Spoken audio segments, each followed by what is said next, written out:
a lot about the entrepreneurial process, but always taking more or less the perspective of the entrepreneur.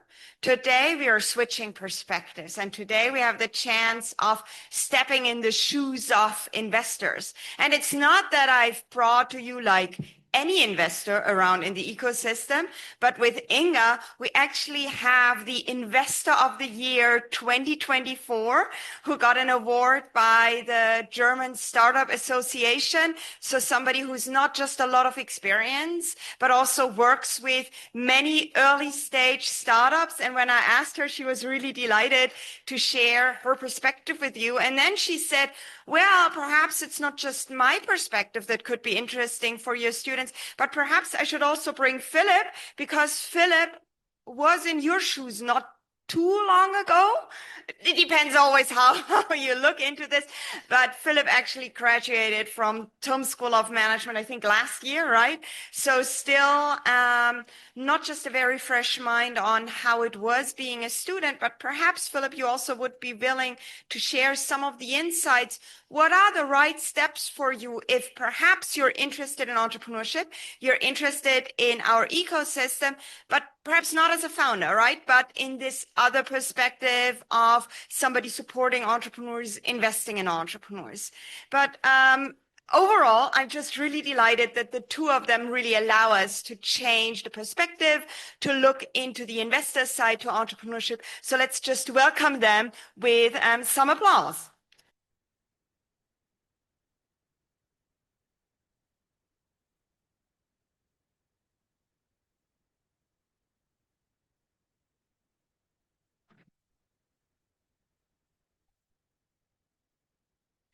Thank you, guys. What a nice, warm intro.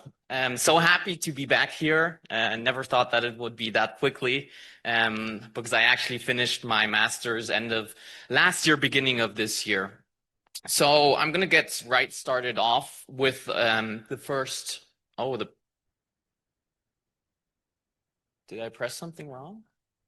No, it works. I'm going to get right started off. Here you can see a lot of companies everyone probably knows. So, what do all these companies have in common? Any ideas? I think there are big names which many people know, and maybe you guys even know what the topic is today. So any guesses out there?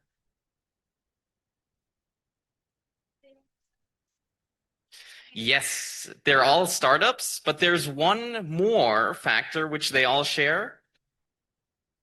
Back there. BlackRock. BlackRock is a private equity investor. They're not all funded by BlackRock, but they're actually all funded by venture capitalists, such as we. They're all investors. So put your hands up if you know what a venture capital does. Oh, pretty good. Pretty good. I hope at the end of the lecture, everyone will have their hand up. So when we're talking about startups, we're talking about young companies which are founder-led, and they have an innovative process or an innovative product. And when we're talking about venture capitalists, these are investors that give these startups money because they believe they can scale, and for this money, they get an equity share. And before we deep dive into different topics, I'll just overview of what we're going to talk today about. We're going to introduce ourselves. I'm going to give you guys also some insights about how I landed in this industry and how my interest came about. And then we're going to talk about a bit about startups and venture capital, what the ecosystem looks like, and then we're going to talk about some specifics of our firm, Funding for Innovators, and lastly, we have some interesting success stories which aren't your typical software startups which we invested in. So as an introduction, my name is Phill Weinman. I'm part of the Funding for Innovator team as an investment manager since this year. Before that, I did an internship at BMW Startup Garage, helping startups being integrated into BMW, but also helping BMW departments work with startups. And before that, I had the chance to work in the Silicon Valley, the heart of the venture capital and startup ecosystem for a growth stage investor called DTCP, where we invested in great software companies such as Cohere, one of the biggest AI foundational models for enterprises out there. And then I also quickly was in consulting and in a small startup. But the professor asked me also to give you some insight kind of how my interest and how it all started for me. And it was actually in a position very similar to you guys. I was at university and had my first innovation course, my first entrepreneurship course. And we were talking about disruptive innovations and talking about startups and their culture and had examples of Uber and Netflix, you know, these industry changing startups. And I was so interested. I talked to the professor and she gave me the hint, just go out there, do an internship at any startup because they're all very similar. If you go into early stage, you'll just be very hands-on and you get to know the industry super quickly. So then I had the possibility to go to Berlin to a small early stage startup. I was one of the first employees there called Car Fellows. And I had the experience of an early stage startup, just really being hands-on and doing marketing, doing finances, doing business development, product development. And I also had the chance to talk to investors because we were looking for money. And I kind of was helping the CEO doing some FAQ questions for the investors. And then I talked to one investor and it was super eye-opening opportunity because I had the perspective of the startup that we need to improve processes, that we need to improve the product. And then this outside investor came in and he's like, you guys need to think a lot further. So where are you guys going to be in 5 years? Where are you going to be in 10 years? How's the market going to look? And I just thought that perspective was so interesting that it started my interest into venture capital. And then fast forward, I had the possibility to work at an early stage venture capital fund, investing in very early stage companies as a first investor. And then I went to Silicon Valley, working as a late stage where I met great founders and great products. And then fast forward to today, I'm working at Funding for Innovators as an investment manager. So that was a bit about me. And now I'll pass it over to Inga. Perfect.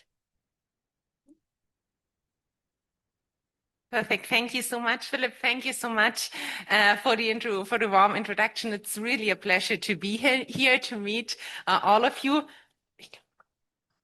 Thank you. And I'm really curious about all your questions later on. So I will start with a short introduction of myself and then going back to Philip, diving into the topic of venture capital.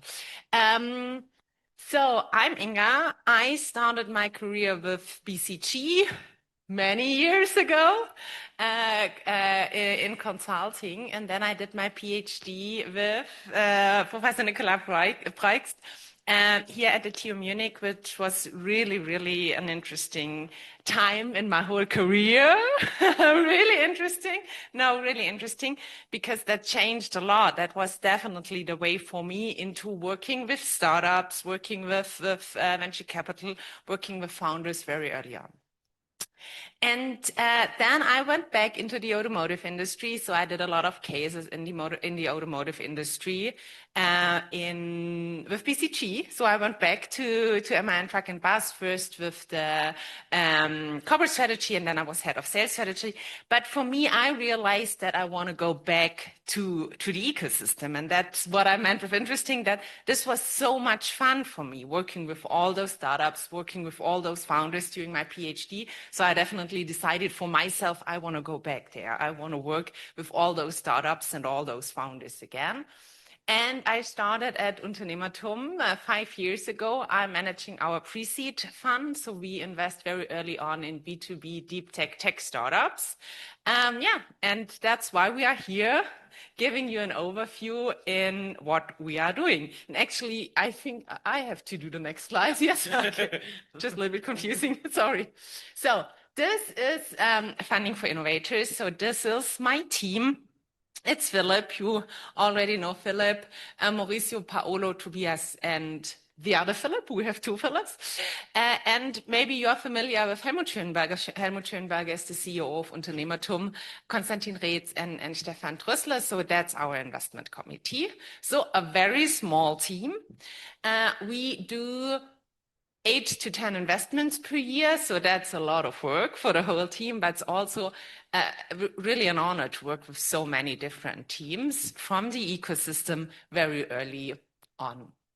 So before we go deeper into what we are exactly doing and all the questions you will have later on, let's start a little bit with startups and venture capital in general. So, of course, money is very important for startups because you need money and you have two different streams how you can get money. On the one hand side, it's of course funding, and on the other hand side, it's of course revenue, and you definitely need the revenue to get funding in the long run. So just to give you the life cycle, we brought you those two streams. On the one side, as I said, cash flow, so that's the revenue side, and on the other side, you have the possibilities to fundraise, to get money.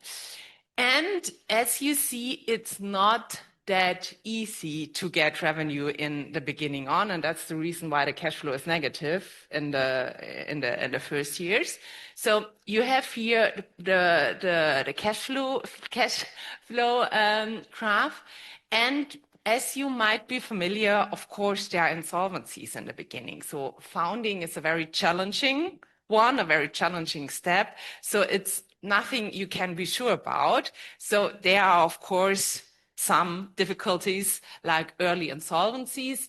Then you have some difficulties like that the growth can end very early on. And then you have, of course, the possibilities to generate a lot of growth, to be mature, and also to have this turnaround perspectives. So, and why did we bring the slide? Because we want to highlight why venture capital is so important or can be a very important player in the game. So personally, I definitely don't think that's the only way to found a startup. You can also bootstrap. We will come into that in a minute. But actually, we are venture capital investors, so we are here to explain you why venture capital can be a very good way to go if you wanna found a company or maybe also work in VC. So you have the early stages, you have the expansion stage, the late stage, and then of course the later stage. And you have growth capital and leverage payouts later on. So later on, you will need a lot of money. But what we are talking about in the beginning or today, it's venture capital. So it's in the very early stages. And as I said, especially the very early times are very challenging and very difficult because it's not that easy to generate revenue in the very beginning on because you need a customer, you need a product. So venture capital can help a lot in the beginning to get off the ground and generate the growth you will need later on. So, but why is venture capital so important? So we started with the startup. Why is it important if you are founding a startup? Because there is the challenge of facing maybe an insolvency because you need to generate the revenue to have positive cash flow. But getting more in a broader perspective, not only from an individual startup perspective, but the overall economy perspective. Why is venture capital so important for our overall economy? So normally, if you have venture capital, of course, it's way easier to grow very fast because if you bootstrap, you need a lot of time to really grow, to generate this growth. And then, of course, there is always competition. So if the competition is well funded and you are not, it's way more difficult to grow very quickly. The second one is innovation, because oftentimes, and especially if we're talking about tech, about deep tech, maybe even hardware topics, you need money for R&D. So venture capital can or does generate and help a lot of innovation. Then, of course, employment. If you grow very quickly, if you scale very quickly, of course, you can offer a lot of jobs to people. So venture capital also does boost employment. And then, of course, capital. So if you're a startup who has already raised money, it's easier to raise more money. So venture capital, of course, attracts more capital. So what do you have for, or which opportunities do exist to start up to fund your startup? So as I said, venture capital is not the only way, but especially if you want to scale very fast and if you are in a very competitive environment, it can and will help a lot. So normally we have the different stages of a startup here. You have a first idea, then maybe you will find a team of co-founders, your first employers, then hopefully you will work on a prototype, plan the market entry, then you have the first users, you interact a lot with clients, then as I said, hopefully you will generate the first revenue, and then it's into the growth phase and the profitability phase. And you might have witnessed that during the last year or the last 2 years, profitable companies or the topic of profitability is getting more and more important. So it's always the balance between scaling very fast and also reaching profitability. And most startups, they start with bootstrapping, family and friends, raising a little bit money from your surrounding. Then, of course, you could also crowdfund. This is also a possibility, but it takes a little bit more time, and there are also some disadvantages coming with crowdfunding. I will come to that in a minute. Then, especially if you are deep tech, maybe even a hardware startup, you should, of course, also leverage all these grants, these prizes out there, because there's a lot of money out there, especially when it comes to grants on the German level, on the Bavarian level, but also on the European level. So if you have a deep tech startup, it's very helpful to leverage not only the venture capital, but also the grants, because this is oftentimes or mostly equity free. So it's really nice to leverage this money as well. Then there are, of course, and that's kind of the same, so grants and governments, there's a lot of money available from governments. And of course, you also do have startup programs offering you money as well. There, you definitely need to understand if the money is for free or if it's in exchange to equity, to shares of your company. But yeah, that's also a very good possibility. Then you have business angels and pre-seed funds like us, so venture capital funds that give you money very, very early on, and then you have the classic venture capital companies like early stage VCs, like for example UVC Partners, but also Early Bird, Visionaries Club, HTGF, Bayern Capital, you name it, and then of course you go into the growth stage. And to be very honest, it's way easier to fundraise in the beginning, so the small amounts, family and friends, grants, also business angel, pre-seed capital, and then it's getting tougher and tougher to fundraise the big checks when it comes to growth capital. I said, of course, there are always some advantages and disadvantages. Grants and prizes, for example, it's really nice because it's equity free, so you should definitely leverage both. When it comes to venture capital or investors, let's name it like that, it's not only about the money, it's also the expertise, and it's also the network they are bringing in. So it's good to have a combination of different sources. Then funding for innovators, I think it's still, I'm still presenting that. So who has ever heard of Unternehmertum? Okay, very good. So Unternehmertum was founded in 2002 by Susanne Glatten. Susanne Glatten is one of the family members of the BMW group and is the owner of Unternehmertum.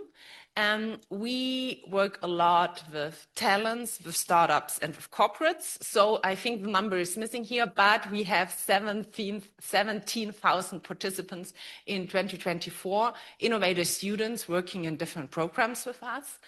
And then we have supported over 1,000 startups. So we're working really a lot with startups. and 120 new scalable startups in 2024. So this means they have raised a significant round within this year.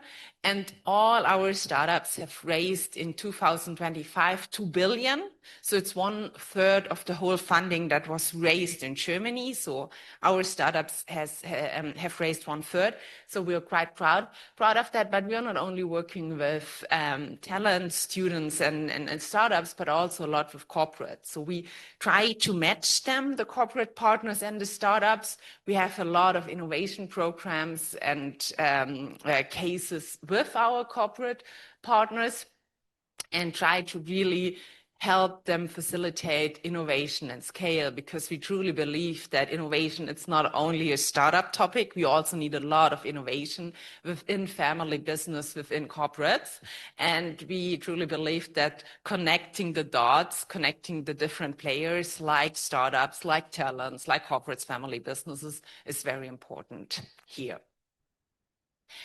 So that's the overview for the fundraising. So in total, our teams raised 2 billion. So you have the small rounds in the beginning, and then you have the bigger rounds later on. So you have the Unternehmertum Funding for Orange, Unternehmertum Funding for Innovators logo in orange. So that's our pre-seed fund, and you have the UVC Partners logo. That's our big brother or big sister. So that's the early stage fund of Unternehmertum. And actually, we are very proud that our teams are raising so much money, because as I said in the beginning, this money helps to boost the innovation, to create new innovation in the companies, in the startups, but also together with corporates, attract more money and give many people a job. So that's really great that they were able to raise so much money. So what are we actually doing at Funding for Innovators? As I said, we are the pre-seed fund. We invest only in startups within our ecosystem, meaning startups that are spin-offs of TU Munich that have participated in one of our programs at Unternehmertum. We have 2 different possibilities, or maybe even 3. So we provide grants. We have 2 batches a year to provide grants to very early startups before they are founded. And then we have very classic pre-seed capital, so very early on, together with business angel, or sometimes even before business angel, to help startups close the first funding gap when they need the first 150K. So now, if you are interested in founding a company, and if you think about maybe scaling it very quickly, raising venture capital money, of course, it's very important to understand what's important in this assessment, because venture capital firms, they have a very big deal flow. So there are a lot of applications. There are many startups applying for the money. So what's important from our perspective? So there are some very specific cases for Funding for Innovators. So we only invest if you have this UTUM connection. This also means the TUM connection. So it's enough to be a spin-off from TU Munich. But very typically, if you are a spin-off from TU Munich, you also have worked with Unternehmertum. Then we do only B2B deep tech and tech companies. So we do not invest in B2C companies. Our focus is truly on B2B companies. We want the startups to have a master or a PhD. Oftentimes, this does really help when it comes to deep tech, that you have profound understanding of the topic.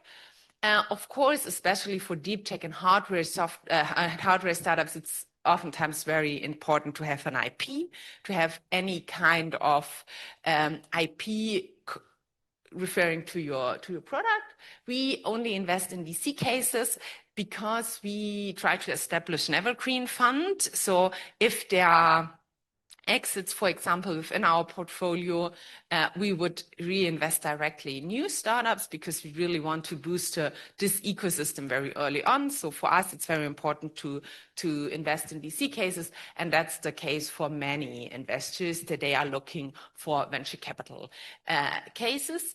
We need a reasonable valuation. Why? Because valuation, I know that it's very cool to have a very high valuation in the first round, but in the end, as a founder, you have to think about the whole journey. So you start with the first funding round and evaluation of this first funding round, and then, of course, the valuation of the next funding round needs to be higher. So it's really not a good idea to start with a valuation that is way too high, because then you have the challenge, maybe you have the challenge of facing a down round. So we coach the startups very much what is a reasonable valuation and where to be very careful. And then, of course, it's important for us that it's ESG compliant. So that's like the check marks. Very easy, yes or no. And then, of course, we have a lot of teams with all check marks on the left side. And then it's really about the assessment of the team, the idea, the product, the whole startup, the market. So let's start with the founders. Of course, we need very strong founders because this journey will be very challenging. So you definitely need a very strong founder team. And we also do not invest in solo or single founders because we think that if you're facing the big topics of this time, you need to be a team because there are so many topics and so many challenges ahead.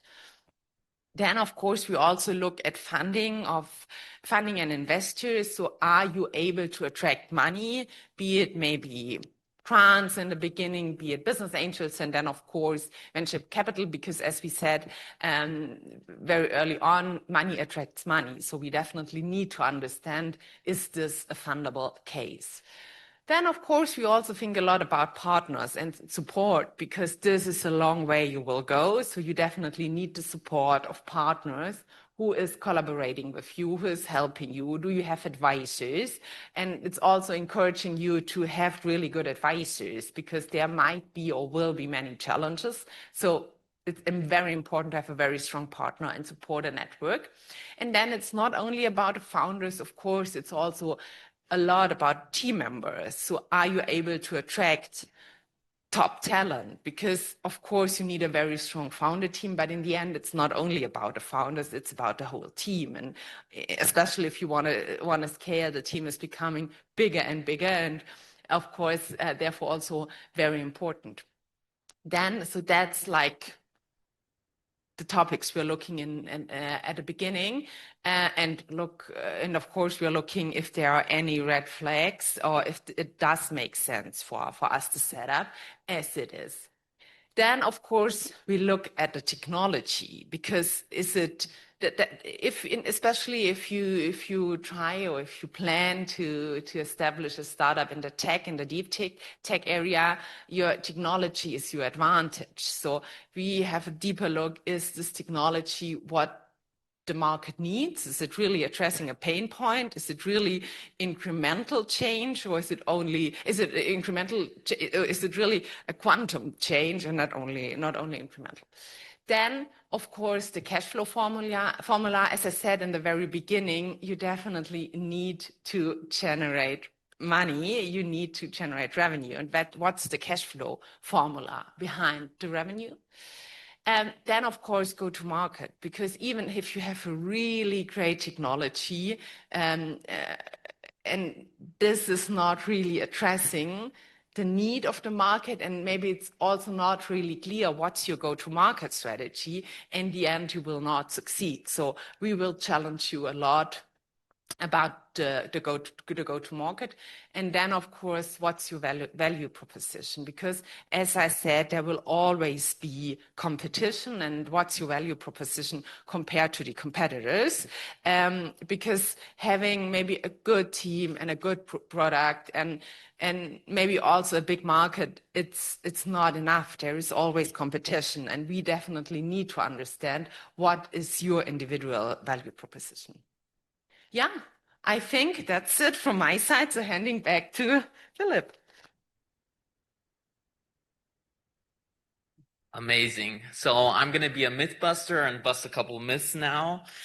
Starting off with the myth, you need to raise money before starting a startup. And especially you need to raise a lot of money. This is often in the ecosystem of startups, something that people want. They have an idea and the first thing they think about is how do I get money and how do I get a lot of it? But this is actually not true.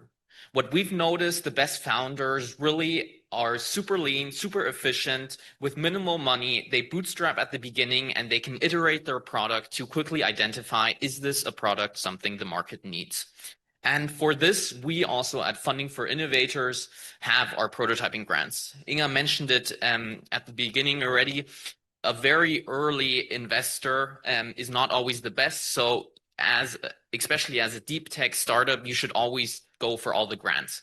There are a lot of public grants, but actually our grants are private. Which we do, prototyping grants, is for these early stage startups that have ideas and just need a bit of money to build, iterate, and find out, is this something that is viable and is there something market out there for us?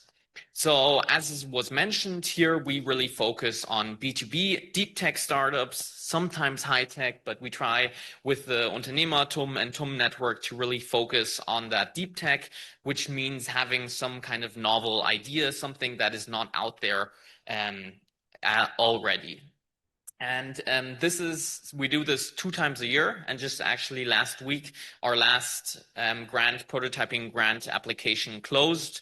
And this is for everyone in our network, in our ecosystem at Unternehmertum and at the TUM. So we also fund student initiatives there and really want them to kind of kickstart their startup career. And as it says, we really want to make it easy and affordable. And throughout our time, we've actually supported with this prototype over 300 grant teams. So you can see this is the whole range of deep tech, from robotics to food tech to sustainability and energy topics. You might notice a couple of big logos at the top, like ESA Aerospace or WorkRide, Fernride. But a lot of great companies there, many that are currently in the process of scaling, and soon you'll know more of them. Following on, this is one example of a prototype and an investment we've done more recently, a startup which I think is super interesting. It's called All Underground. All Underground is an integrated drilling system for the infrastructure of tomorrow. So you can imagine all the electricity lines and all the gas lines and pumps can be easily installed underground if it is a lot cheaper as it is currently.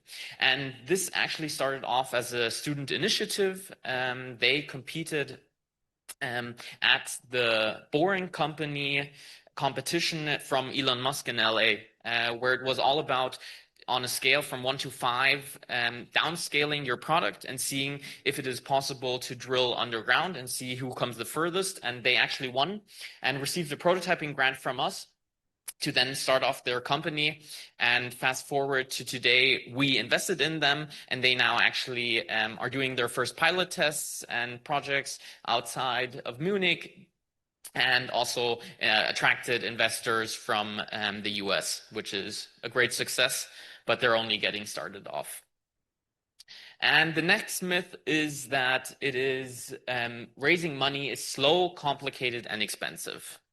I have to admit, this is especially the case if you're a later stage company and you're looking for big money, especially in Europe, where there are not that many growth stage investors. It is often complicated and very slow. But at an early stage, there are possibilities, such as at Funding for Innovators, where we really kind of put on our tags and say that we do our investments in 6 to 8 weeks.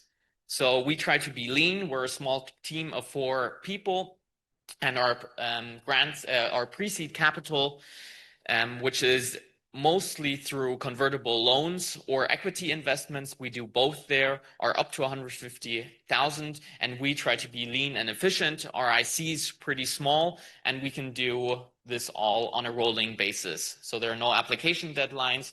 We talk to startups all the time. They contact us, and then we are very quickly. So here What is important, similar to the prototyping grants, this is for early stage companies, but these are companies that have maybe the first pilot customers already. They have their first prototype, and now they're ready to scale. They see there's a market out there, and now they need money to scale and to hire great people and kind of develop their product further to then bring it onto the market.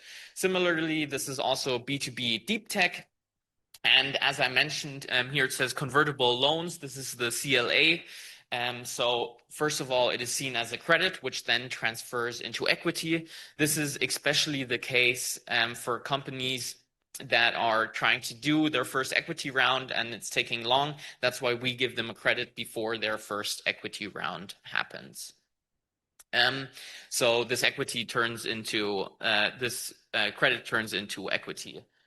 And this is done on a rolling basis. And also, as Inga mentioned, this is all for our ecosystem. So for Unternehmertum startups or startups that are in any program or TUM spinouts. And here I want to bring you some success stories, which I think are super interesting and are not kind of the classic startups maybe not everyone has heard of. First of all, a great startup is Quantum Diamonds. So they're a startup which have the product of synthetic diamonds, which react to electricities and is used for chip testing.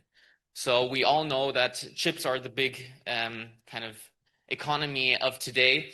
And with NVIDIA's stock prices increasing a lot, we know this is super important. And it's actually a startup that was started at the university and then spun out of the university. And they were really struggling to find a market at first because there was no hype for the chips. And they found a great CEO who then really led their business, and now everyone wants to invest in it. And we were one of the first in 2021 in seed, and they really have some great partnerships and achieving a lot of great success. The second startup is Orban. They've raised almost 100 million euros from various venture capital funds and influential business angels. And it's a very interesting technology in the fact that they have MRI, which you can see on the left-hand side, which scans eggs. Because the problem is that over a billion eggs of one-day male chickens actually get processed daily because you don't know if it's in the egg, if it's a male or a female.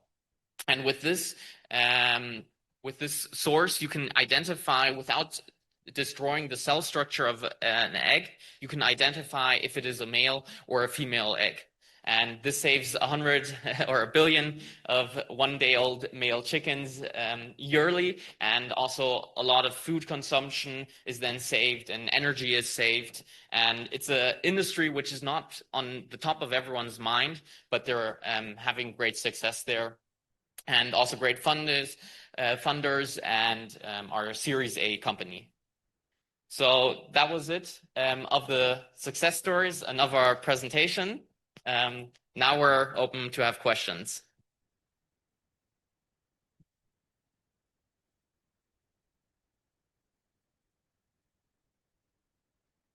Yep.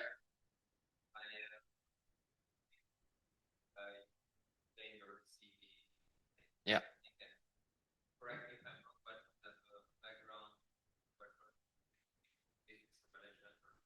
Yeah, exactly.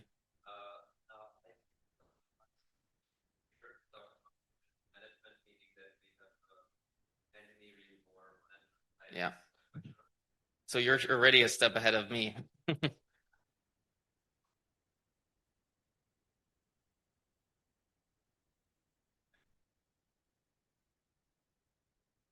Yeah.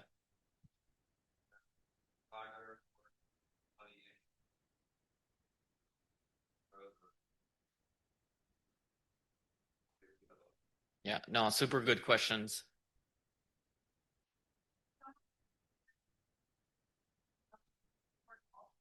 Yeah. Perfect.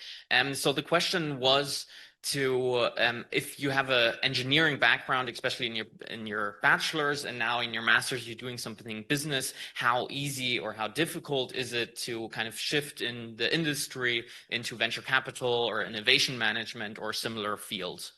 And I believe that you guys actually have an advantage over the people that only have business, because especially in venture capital, what we're noticing is that the funds are getting more and more specialized. And as we are deep tech investors, so we really love to work with working students and interns that have deep tech knowledge. So they have some knowledge in electrical engineering or in a medical field, because that helps you a lot to understand the kind of tech size of the companies. And now that you're doing entrepreneurship courses and business, you have both. And that's also why I decided to study my master's here at TUM, to then get the computer science, that I have some technical foundations and also the business. So I think actually you guys are a lot you have an advantage compared to people who've only studied business. And a lot of the market I know is looking for technical people like you guys in this room, and not only the venture capitalists, but also the startups, because if you're super lean and you need people that are really hands-on and know their technology. Or do you want to?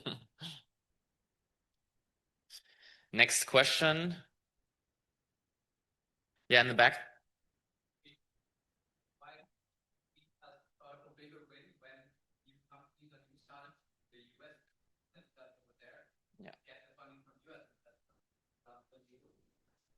So correct me if I want wrong. The question was, why is it a great success if startups go to the US and get funding there? Yeah, no, great question. And it's a question we discuss a lot. And in our ecosystem, it's a challenge we see that startups go to the US and leave Europe. And the problem is that there are a lot more investors, and these investors have a lot more money in the US. And additionally, they go to the US because the market is a lot larger. It's one market where you can easily scale on a much larger number, because here in Europe, every country has different languages, they have different compliances, and it's a lot harder to scale. And in the US, it's very easy, and there's a lot more money, and people are more willing to give you money, because just the mentality in the US is very different. So that's why there are the big names, and that's kind of where the big scene is. That's why it's seen as a success. But sometimes we see it as a bit skeptical, where we think maybe they should first stay in Europe and kind of scale there before heading out to the US. Yes, 100%. And maybe one comment from my side. So there's one thing that's a big advantage here in Europe, and that's talent. There's a lot of talent here, and it's way cheaper to hire this talent. So if you're building a big company, and if you're scaling this company in the US, maybe even in New York, in the Bay Area, it's really expensive to do it. And this is a war for talents, because there are many startups. And it's very expensive to hire them. So there is a clear advantage to leverage and hire the talent that is in Europe. There are a lot of very brilliant universities here in Europe, especially in Germany and in Munich. And so that's the big advantage. And on the other side, it's also so what Philip said is 100% right. So there is more money, there is a bigger market, it's easier to scale. It's only one language if you are addressing the US market. It's way more difficult in Europe. But as I said, on the other side, you have the talent here. And this is also, we always challenge the teams very much on what is your purpose. Do you want to be an American company? This is all fine. Or do you really want to work on the competitive advantage of Europe? So that's your personal decision. And it's also the case that it's kind of difficult if you start very early on in the US. So if you go fundraising pre-seed, seed there, the valuations are way higher. And it's also a different mindset. And it's a very, very nice mindset. But if you really decide to go back to the US, it's difficult because the valuation has been too high. And that's what I was trying to explain in the beginning, that you then would have these down rounds. And of course, the mentality when it comes to the customer is also different. So going to the US too early and then have the pressure to go back is one thing you need to change, but you need to think about. But I think the most important point is the talent one, and that's our clear advantage, that if you really want to scale fast and hire top talent, there's a very good way to do it here in Europe. And then you can still attract. So maybe that's also one thing. You can be a German or European company and still attract money from US VCs. So you do not have to go to the US.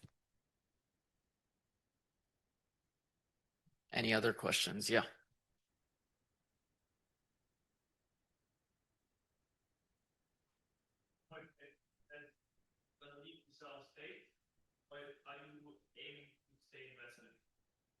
Yeah. So very good question. So now we're talking about fund management, about portfolio management. So there are different cases. First of all, there's of course the exit. So if you have a very early exit, maybe before. So we had one exit. We sold pre-size to Meta. This was before the Series A. So this is a very early exit. What we intend to do, in fact, is secondary. So we want to do secondaries, which is normal for business angel or early stage VC. Oh, I think I forgot to summarize the question. I am sorry. So the question was, when do we want to leave the startup as an investor? So as I said, there's the possibility of early exit. Then secondly, what we intend to do is doing secondary. So normally, or sometimes, if a growth investor is joining the round, as founder and also as early stage investor, you have the possibility to sell your shares. So they are kind of consolidating the cap table. So it's only the growth investors being in the cap table, so being shareholder of the company. So this is, of course, what we intend to do. And we try to establish an evergreen fund. So we would do the secondaries, maybe in a Series B or Series C, and then reinvest directly. But to be very honest, you do not always have the possibility to sell your shares in a Series B or Series C. So this depends a lot on how much equity the growth investor want to have in the end, and also how the fundraising went. So if a company is oversubscribed, for example, so if there are more investors willing to invest, then they have possibilities to sell shares. Then of course you have a better negotiation power. But in a nutshell, it would always be the combination of exit, sometimes early exit, sometimes later exit, and the possibility to do secondaries in a Series B or Series C. And then, of course, that's not oftentimes the case, but we also have several cases where they are just paying us the money back because we are the very first investors. So sometimes it's only us invested or maybe one or two business angels. And it can be the case that you start intend to become a venture capital, a VC case. So go for the unicorn journey, raise a lot of money, but then you realize that maybe after 2 or 3 years, it's also a good way for you to become an SME. So you realize that it's better to do it on your own to kind of bootstrap, but you have already invested. So if this is only some business angels or pre-seed fund, there is the possibility to just pay the money back. So you can still switch the different ways very early on, but as soon as you have, I don't know, fundraised 1, 2, 3 million, it's very difficult to pay it back. It's way easier if you have maybe only raised 200, 300K. Yeah, maybe something to add from your side? No. Oh, perfect answer. Any other questions?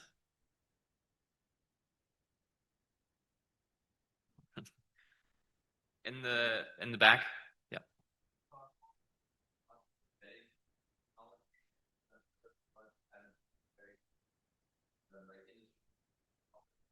Yeah. Yeah, no, good question. The question was, what is our process of vetting? So in venture capital, this is called due diligence. So we analyze on the one side, the startup in terms of the team, in terms of the market, but then also in terms of the product. And for the product, it really depends kind of what we're talking about and how deep tech and technology driven this startup is. We have a range of experts in our field, in our network, which we then interview on the topic. We talk to other investors. There are cases where we talk to professors, and then also we do deep dives. We sit down and really take the time for 2-3 weeks and research about the topic and talk to experts. And that's kind of our way of going about in the due diligence of the product. Yeah, 100%. Maybe to add on that. So we have the big advantage that we invest only in teams within our ecosystem. So we can just call a professor, we can call experts within our venture labs. So many people here in Munich, of course, know experts, know those teams. So we do not have to pay for it. But normally a venture capital firm, if they would invest way more money, and if that's maybe a team their ecosystem or their network is not that familiar with, they would pay an expert for doing the technical DD, because of course for an investment team it can be very challenging to really, even if you maybe have studied in that field, it can be very challenging to understand if there is a clear technological advantage compared to the solution out there. And maybe one thing to add on that, we also talk to customers, which is really helpful. So that's another kind of reference call.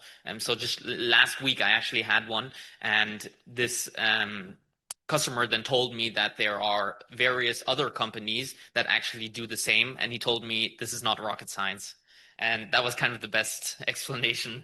Yeah, and maybe one comment, that's not really what you asked, but I think it's a very important comment. So this industry is really small. So venture capital firms are talking to each other, not only about the technology, but also about the team and the market and the solution and the process. And I think that's something, if you intend to found a startup and talk to different VCs, I think that's something you should really understand, that they all talk to each other. And I would also always recommend to not tell, if you talk to one VC, don't tell the other VCs you are talking to. Don't say them the names, because they are all calling each other. So if one says no, the others are very likely also saying no. So that's definitely a game you need to play, because the industry is so small. And we all know each other. That's just the case. And VCs love to invest in VC companies. We can do this all day. Any other questions? I think we had one, yeah, from you. Yeah. So the question was, how do we decide if the evaluations make sense? And the only real kind of way to do that is just getting multiple evaluations. So talking to multiple industry experts, talking to multiple reference calls, talking to other investors, and then there will always be people that are skeptical about the technology. I think we've never had the case where everyone's like, this is the best, we are going to give them all our money. And that's kind of our way about it. Yeah, and when it comes to valuation, that's not so easy. But in the end, it's a negotiation, and it depends on how many VCs really want to do the deal. So it's not like, okay, like later on, it's way easier if you say it's a multiple of the revenue or stuff like this very early. If you do pre-seed, oftentimes you do have a product, but or maybe only a MVP, and there is no revenue so far. So it's, first of all, it's important to talk to different VCs, because if you have different term sheets, VCs are more likely or more willing to pay a higher valuation. But as I said in the beginning, I wouldn't go for the higher valuation. I would always go for the best investors. So when it comes to the team, when it comes to the expertise, when it comes to the network, because this is a very hypothetical valuation, and you have always the risk of down rounds, and that's something that's very difficult, not only for you, but also for the whole journey and the team and the existing investors.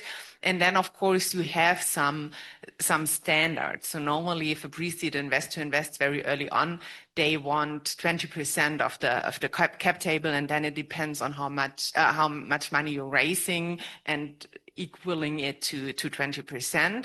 But in the end, it's always about a negotiation power. So how many term sheets do you have, and how can you negotiate with the different VCs? But as I said, I wouldn't go for the higher negotiation. And if we coach a lot of teams in our portfolio because we invest very early on, we are convertible, so there's no valuation when we invest. So the evaluation will come with the first equity round, and we will convert our convertible. And we coach them a lot saying, so this is what we see currently in the market. Does it make sense to have 15 million valuation, or maybe would it make more sense to start with a 12 million euro valuation, because otherwise it will be very difficult for you to fundraise. Yeah.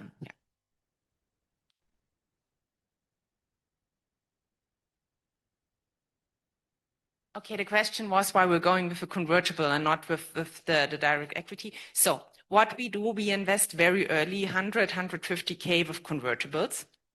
And we invest only in teams within our ecosystem. We really want to boost these teams. So we have no cap, no discount, no interest. So it's very favorable for the teams because there is no downside for them. So we will convert a convertible at the terms of the equity round. So that's definitely a big advantage for the teams. So from an investor perspective, it does not make sense because normally you would say, okay, we have a cap of X million. So we have a higher risk because we invested earlier compared to the equity round investors. So it's okay that we can convert our convertible at a lower cap, at a lower valuation, but we're not doing that. We invest with our terms. And that's the reason why we invest only in teams within our ecosystem, because that's very beneficial for the teams, and we want to help our teams to close the first funding gap. So, for example, if we would say we do an equity round, which is quite unlikely for such a small amount, because there is notary costs and stuff like this. So normally, if you raise 150, 200, 300K, it's normally also if you raise with business angel, it's via convertible loan. And for us, it would be better if we would have a cap. So if we would say we will convert at a valuation of 4 million or 6 million or whatever we would decide on. But for you, it's better that we convert at the valuation of the equity round because it will be higher in most cases than the cap. Yeah. Yep.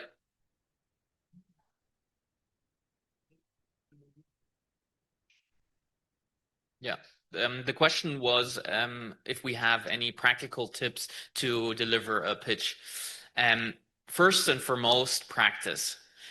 Do it in front of your friends, do it in front of family, do it in front of investors, maybe not straight away, but really get feedback and try to simplify your technology. So even though we've invested in like super complex, like quantum stuff, and what every founder can do is really simplify their technology, and then also a market. Identify this market, talk to customers, and then clearly outline it in your pitch, what your customers are and what their feedback was, just even on an idea. Yeah, 100%. And as Philip said, so simplifies as much as possible. So we always ask the startup, how would you explain this technology to your grandma? Because you definitely need to be able to explain it very simple to everyone. And then there will be these in-depth questions.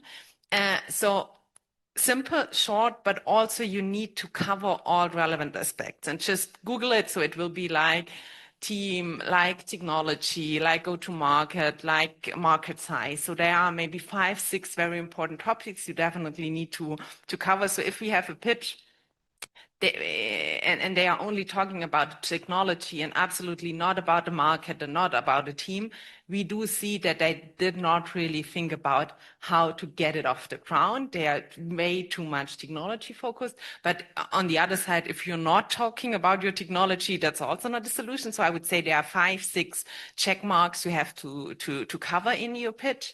As Philip said, practice as much as possible. Start with your friends, with your family, then start with VCs. You do not want them to invest, but just to practice is practices, understand the questions they will raise. Yeah, and then start simple, and there will be questions, and then you can definitely go in the details you need to explain the investor. Yeah, there are great resources online like Y Combinator that, or a lot of other US VCs that publish great content on all about pitching and what you need to cover. Any other questions? Yeah.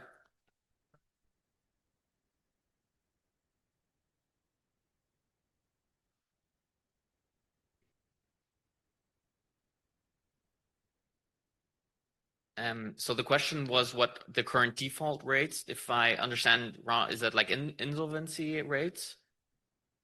So, or So actually, within our fund, they are very low. So I think it's 10%. So if you say 10% insolvency, so if like standard would be like 90% insolvency, but to be very honest, we are still at the beginning of the whole journey. So our first teams raised Series B now, so there is still a long way to go. And also the fundraising or the fundraising journey for some companies it's only up, but for others it's up and down and up and down, and then maybe you have pay to play. This means that investors have to give additional money to still have their share. So I'm just mentioning that it's not only insolvency and it's exits. There's a lot of in between. And yeah, so an insolvency, as we said, can be very early, but it can also happen later on. And I think there's especially a risk when it comes to deep tech and hardware startups, because you fundraise a very long time on the technology. Of course, you generate revenue, but not so profitability is not that easy. And there's also a change within the industry that profitability is getting more and more important, to be a little bit more independent on investor, and maybe also reduce the risk of insolvency a lot. So as you can see here, there's an early risk of insolvency, but there's also a risk of ending early growth. If you see, maybe it was really easy or easier to convince your first customer, but then it's getting difficult to really scale in the end. So yeah, that's where we stand right now, but we also know that we're still at the beginning of our fund. Honestly, from a VC perspective, this is a game of outliers. So you need those outliers returning your fund. So if you have one or two very, very successful startups, this compensates completely for all the other industries, or all the other insolvencies, for all the other insolvencies. But of course, for the whole ecosystem and for the whole fund, it's better to. So what I'm trying to say is there are two different perspectives on this. It's on the one side, it's the commercial one. So if you have this one or two outliers, it's totally fine. They will pay back your fund. But on the other side, you have all those startups, those talents, those employees, and of course, you do not want to lose them. You do not want them to face insolvency. So there are two different perspectives. You're looking at that. More. any other questions? Here, sorry.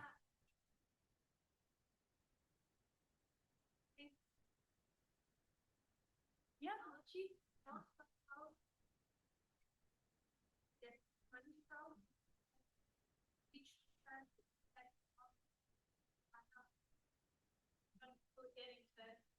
Yeah. Yeah. So first of all, let me start with the question, where does venture capital get money from?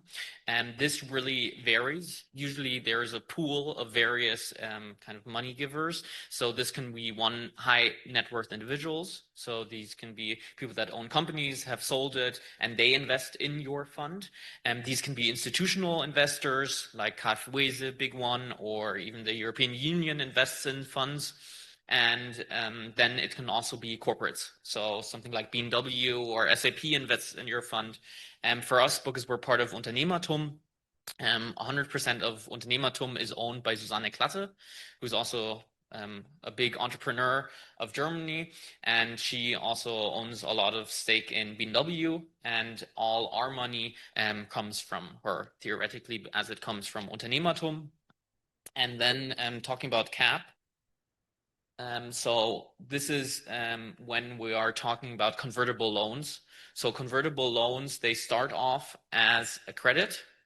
And when we're talking about CAP, we mean valuation caps. CAP, what does it stand for? Capitalization? I think so. Valuation capitalization. So this means what the company is valued at. So if we do an early stage investment, this company could be valued at 10 million. But in our or not in ours, but in the CLA contract, it says that there should be a cap of 8 million. And so if anything above, we will stick to the 8 million, and our percentage will stick to the 8 million. Yeah, 100%. So maybe an example. If you have a company and the investors say, okay, your company is worth 10 million and I give you 1 million. So you have 10% shares. So if I'm the investor, I give you 1 million. We both say, okay, it's 10%. And in total, your company is worth 10 million. We go to the notary and 90% is still with you and I own 10%. So you have an equity round and I'm really a shareholder of your company. But as I said, equity rounds are a little bit complicated. So those are the rounds when you really transfer shares of the company to an investor. So before equity rounds or in between equity rounds, you have loans, as Philip has explained. So I would say, okay, before this equity round, I give you 100K, and then I will get shares for those 100K in your first equity round. But I have a higher risk because I give you the money now. And the risk is much higher because if the next equity round is within a year, you have advanced your technology, you have advanced the go-to-market, you have advanced the team. So I'm not willing to pay 10 million because you are not 10 million worth right now. Maybe right now you are worth only 8 million because you need another year, maybe to advance your technology, your team, your market to be worth 10 million. So I say I'll give you money at 8 million. So I would have a cap of 8 million. So I say the day I gave you money, the day I gave you the convertible, it was only worth 8 million and not 10 million. But we say we have no cap. So we give you the money now, but we will the price of your first equity round. So we will not pay 8 million valuation, but we are okay to have 10 million valuation. That means that in the end, we will have less shares. So maybe not 50 shares in your company, but only 40 shares because the price was higher, the price we had to pay. And that's the reason why so this is beneficial for you because it's not beneficial for me, but it's beneficial for you. And that's what investors normally don't do. But we are lucky that we work for Unternehmertum, and that's our vision and mission to really help the teams very early on. So valuation cap means the price I'm willing to pay, even if it's not an equity round. Did it make sense? Yeah, okay. Question? It was basically the same question. Okay. Any other questions?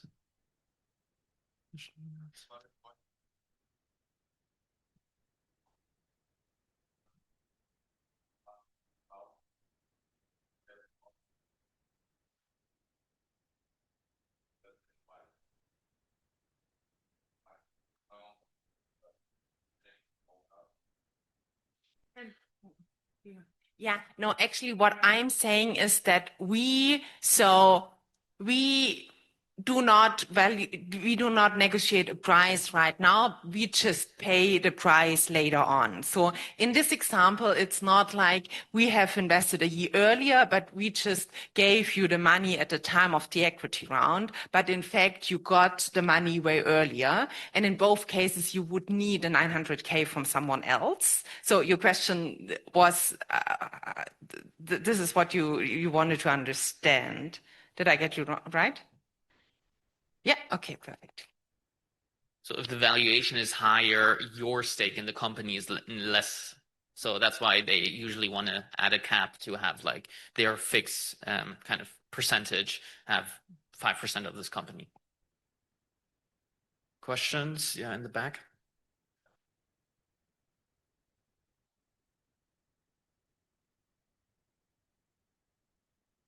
Yeah, maybe historically I cannot give that many examples, but I can generally give you some examples of red flags. So first of all, what also Inga mentioned at the beginning, when we analyze the startups, I think it's really important that we have a diverse founders team. So if there's only one founder and he has no experience, no industry knowledge, that's a red flag. It's like, why is he doing this?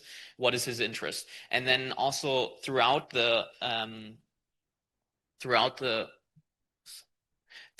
our due diligence process, we then also talk to them. And if someone kind of treats us weird or talks behind our backs or does any of that, lies to us, that's an instant red flag, which then means that we don't invest in them.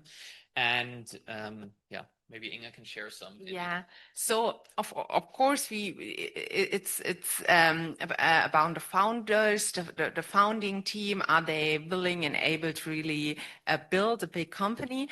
But red flags are also regarding markets, for example. If the market is not big enough, if it's not possible to generate a lot of revenue there, red flags could also be if there are a lot of competitors. So if they're addressing a market which is already crowded and we do not really understand the USP, red flags are, for example, if that's not really addressing a pain point. So if we talk to a customer and the customer says, oh yeah, that's nice to have, but I'm not really willing to pay for it, or I have to think about it, that's a red flag. If the customer says, that's exactly what I need, I don't care about the price, this is definitely solving my biggest problem, then of course it's a green flag, and a red flag would be if it's nice to have and not a pain point. Then when it comes to technology, if we first of all do not understand the technology and no one can explain us the technology, neither in the team nor when it comes to our experts, that's of course also a red flag. Or if this is state-of-the-art technology. So if we do not really see the big step, the big change this technology would enable, that is of course a red flag. Or if there is no IP, if we say, okay, that's really a good technology, but there is no possibility to secure this advantage, but other can use this as well. Or here at TU Munich, it's very easier, but with other universities, sometimes the IP is not with the team, but the IP is either with the university or with someone else. So in the case of change of control, so if someone else is buying the company in an exit and cannot use the IP, there won't be any exit. This could be a red flag. When it comes to later fundraising round, for example, if a strategic investor invests. So if you have a venture capital firm, they of course, or if you have different investors, different venture capital firms, they of course aim towards an exit. They want to sell the company and then get the money back. But if you have a strategic investor investing very early on, maybe this investor in the next funding round wants to buy the company, and of course is not willing to pay a high price, but want to pay the company at a lower price. So you are not aligned with the other investors. This could be another topic. So actually, there are many red flags, and that's what we're trying to understand, the setup, and if it's really addressing a big market, a pain point of a customer. Is it a strong team, and is the IP secured and able to be used in the team? All those things are green flags, and the opposite, of course, are red flags. Also for us, all the basic requirements. Yeah. But all the basic requirements, you are completely right. But to be honest, this is very specific for us. So oftentimes we forward a company without TUM connection or UTUM connection to another VC. The things on the right side, the red flags, they are very common within VC. So if you address only a nice to have and not a pain point, it will be very difficult to raise venture capital. If you're not part of TUM Unternehmertum, you can still raise a lot of money outside our ecosystem. Like this also offers more regarding legal or regulatory affairs or compliance, or if we use like the investment and they have to also like have that or if we have.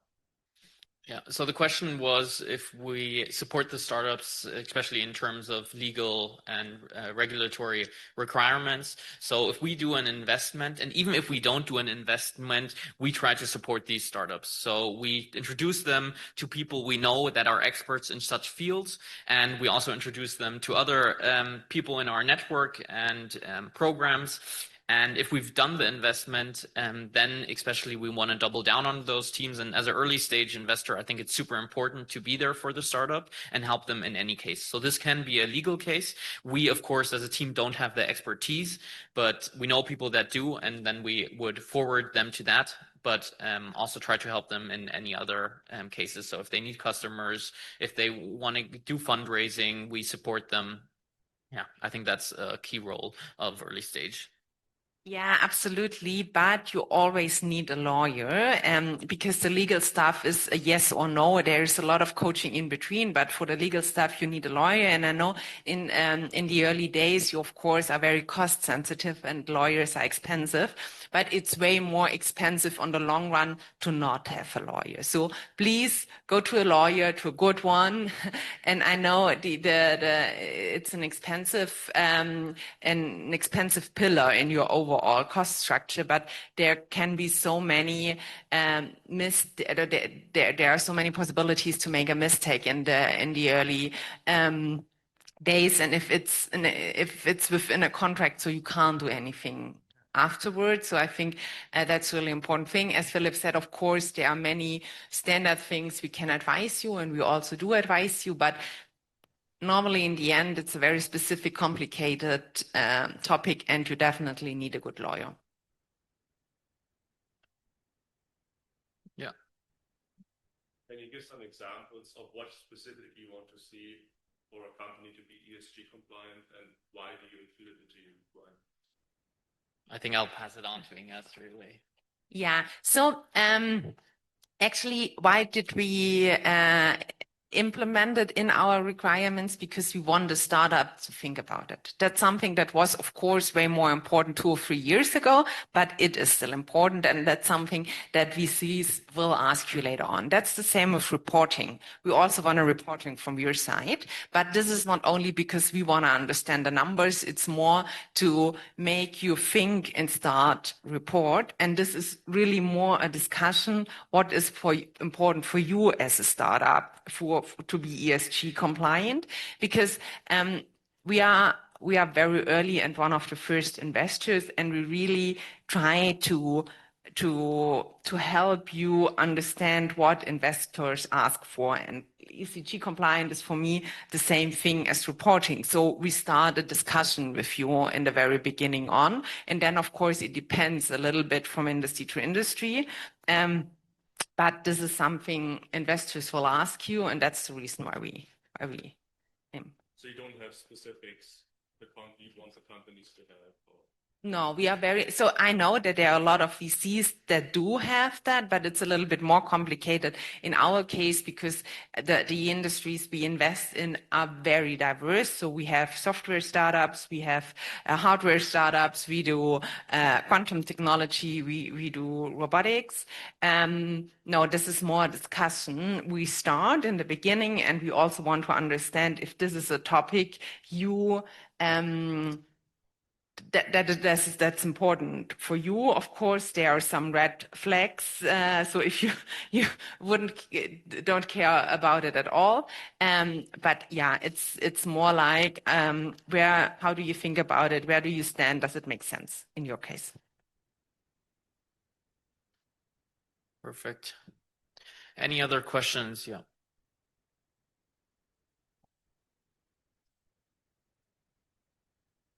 Yeah.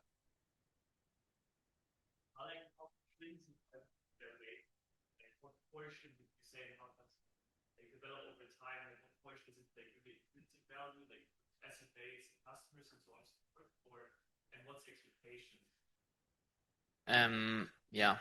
Great question. So the question was kind of about valuations, how much are intrinsics or how much is like based on assets and actual value, and how much is based on future market potential and further potential. So I believe we are in a venture capital ecosystem and invest in high risk startups, which we want to see scale. So most of the valuation will be on parts of future success, so that we're making a bet. And especially if you talk about these big companies, Revolut or even Lovable, this is just something that the big VCs, they say, I want to give you all my money, and we're going to bet that will be the new industry leader. And this is a future bet. It is not something that they actually can deliver on right now, but they need the money to keep on scaling and then to grow into that.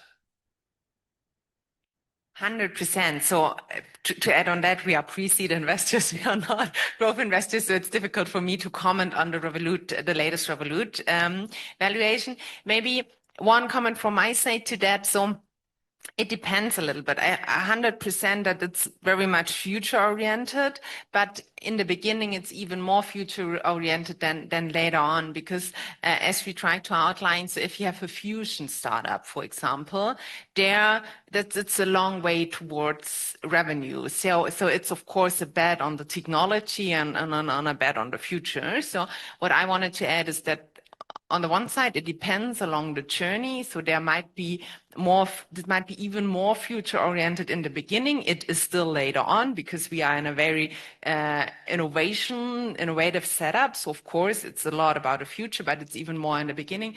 And then it depends very much on the technology. So if you're already generating revenues with the technology you have or not. So there are unicorns like IQM, for example. I don't know their revenue numbers, but I'm pretty sure that they are not as high as the revenue numbers you have in a software startup the moment you become a unicorn. So it depends a lot on your business model and also the industry you're in and the possibility how advanced and the fact how advanced your technology is, and if you're already able to generate revenue with that technology.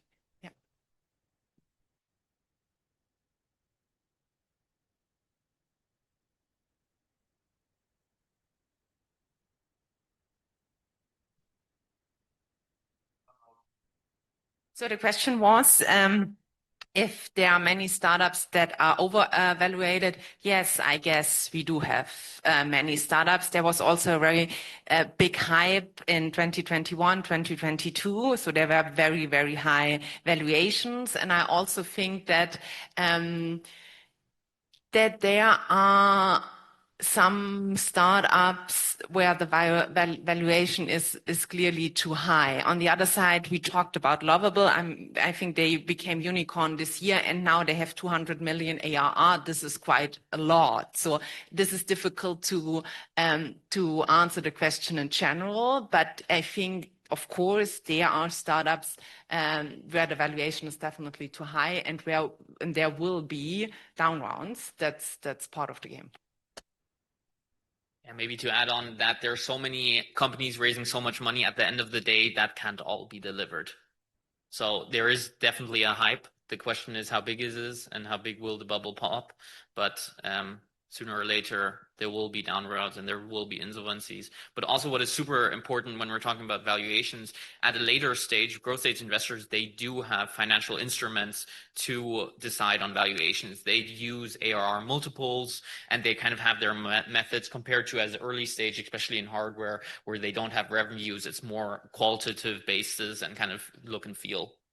Yeah, and there's also, you did not ask the question, but implicitly, is hype good or bad? So, and this is something I also cannot answer, because I think there there are many advantages and also disadvantages, because if things are overhyped, you will have the downturn, and this will cause problems, of course.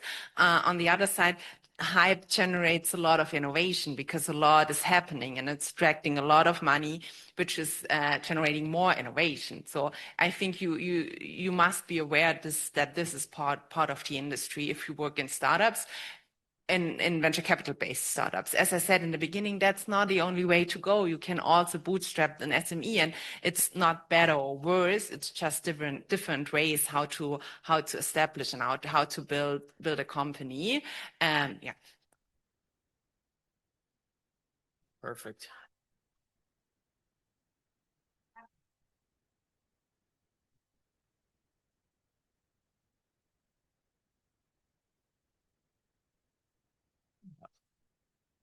Yeah, so for our prototyping grants, which are up to 5,000, we do not require a legal entity, but for our pre-seed investments, we do require a legal entity.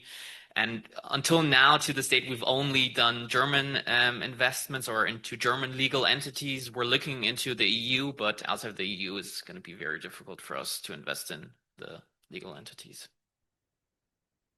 Perfect.